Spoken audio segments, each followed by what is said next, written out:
En 2006, Haïti a élu un nouveau président après la fuite du président Aristide en 2004. Alors je vous propose aujourd'hui de faire connaissance avec un pays qui est finalement mal connu pour comprendre les enjeux de ces élections présidentielles en Haïti. Haïti est situé dans la mer des Caraïbes, dans l'archipel des Grandes Antilles. Le pays occupe la partie ouest de l'île de Saint-Domingue. Et à l'est, on a la République dominicaine. Haïti s'étend sur 28 000 km², y compris les îles de la Tortue au nord, de la Gonâve et de la Grande Cayémite dans le golfe de Gonâve, et l'île à Vache au sud. Les habitants d'Haïti sont tous descendants d'esclaves. Ils furent importés du continent africain à partir du XVIIe siècle pour travailler sur les plantations de sucre. Mais cette origine commune ne donne pas pour autant de la cohésion à la société haïtienne. La fracture entre créole et bossal, c'est-à-dire les peaux sales, est avant tout sociale. Ceux qu'on appelle les bossals sont les Haïtiens noirs, qui forment 90% de la population, et ceux qu'on appelle les créoles sont les descendants des esclaves affranchis et des mulâtres. Au lendemain de l'indépendance, en 1804, ils ont accaparé le pouvoir et les richesses, espérant ainsi retrouver la réussite économique de l'époque coloniale. Eh bien, cet antagonisme entre créole et bossal est autant une opposition entre classes qu'une opposition entre races. Il perdure depuis près de 200 ans, et cela explique en grande partie les tensions et les rivalités qui existent toujours aujourd'hui. Les Haïtiens tirent une partie de leur croyance de cette origine africaine. Le vaudou occupe une place importante dans la vie sociale. C'est une religion animiste, originaire du Dahomey, d'un système de référence qui explique les mystères de la vie et de la mort. Tout le monde, ou presque, pratique les rites vaudous, et en même temps 80% de la population est catholique. Et 10% sont baptistes, et 6% sont évangélistes. Donc le syncrétisme est tout à fait complet. D'ailleurs, le président François Duvalier, dans les années 50, utilisait le vaudou pour s'assurer du soutien des bossals majoritaires, le catholicisme étant considéré comme la religion des élites créoles. Et puis il se fit connaître ensuite comme l'incarnation du baron samedi, c'est-à-dire le dieu de la mort pour effrayer et donc contrôler la population. Alors comment fonctionne ce petit pays ? Il y a 8,5 millions d'habitants dans l'île, ce qui donne une très grande densité d'occupation du sol, près de 300 habitants au kilomètre carré. La population urbaine se concentre dans les villes de Cap-Haïtien, Gonève et surtout Port-au-Prince. C'est la capitale, elle compte à elle seule 2 millions d'habitants et elle a doublé de population depuis 1991. Le pays a un relief très accidenté, montagnes noires, chaîne des Matteux, massif de la Hotte et de la Selle, qui culmine à 2700 mètres. Haïti, d'ailleurs, cela veut dire montagneux en langue arawak, c'est-à-dire la langue des Indiens, qui habitaient l'île au moment de l'arrivée de Christophe Colomb. Cela veut donc dire que les plaines sont rares et la quasi-totalité des terres disponibles a été mise en culture. Avant tout, des plantations de cacao, café, canne à sucre, coton, du sisal, développées depuis l'époque coloniale pour l'exportation. On exporte des mangues et on cultive aussi du maïs, du sorgho, des haricots, des tubercules pour la consommation locale et sur de petites exploitations. L'agriculture est le principal secteur économique du pays. Elle occupe près de 60% de la population active et elle représente 30% du PIB. Mais cette agriculture intensive, mise en place durant la colonisation, a de très nombreuses conséquences. On déboise les montagnes pour défricher de nouvelles terres. On déboise aussi pour produire du charbon de bois, qui reste souvent l'unique source d'énergie pour les ménages. Donc, déforestation.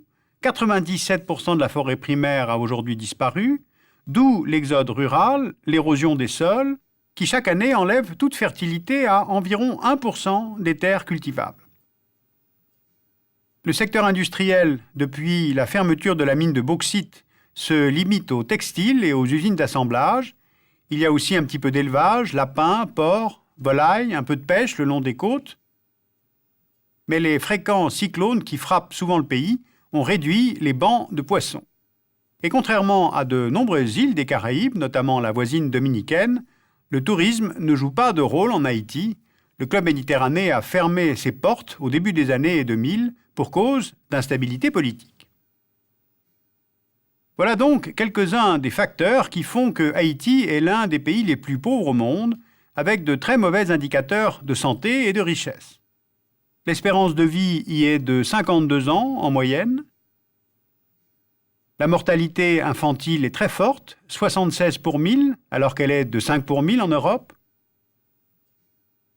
Le taux d'analphabétisme avoisine les 50%. Près d'un habitant sur deux n'a accès ni à l'eau, ni à l'électricité. 85% de la population vit avec moins de $1 par jour, avec en plus le record mondial de l'inégalité. 1% de la population concentre 50% des richesses du pays. Alors, dans un tel contexte, comment s'en sortent les Haïtiens? D'abord, l'aide internationale est un élément structurel de l'économie. Elle fournit à peu près la moitié du budget de l'État. Plus de 250 organisations humanitaires fournissent aide alimentaire ou médicale. Certaines ONG américaines présentes semblent d'ailleurs avoir plus des visées de prosélytisme religieux que de développement. Ensuite, il y a la contrebande, les trafics et les migrations. Alors changeons d'échelle pour comprendre les facteurs. Haïti a une position équidistante entre la Colombie et la Floride. 1700 km de côte, un espace aérien sans surveillance, avec un État sans moyens, où la corruption est généralisée. Donc l'île est une plateforme idéale pour les trafiquants.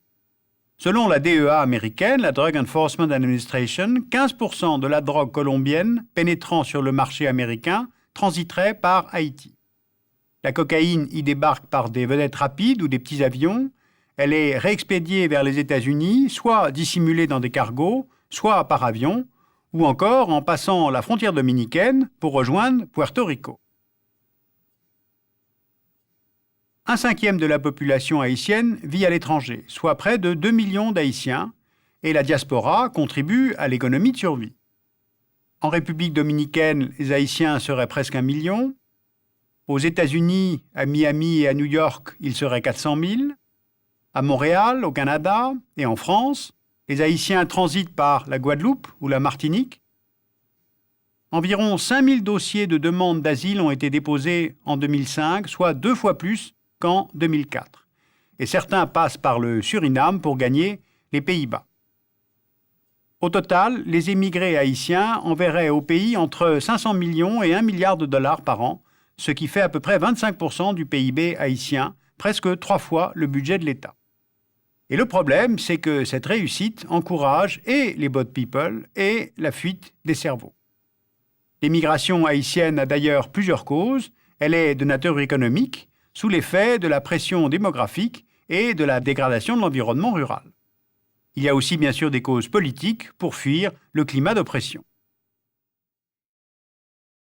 Criminalité, bandes armées, des milices telles que les chimères, tout cela crée une grande insécurité et a conduit au report à 4 reprises des élections présidentielles.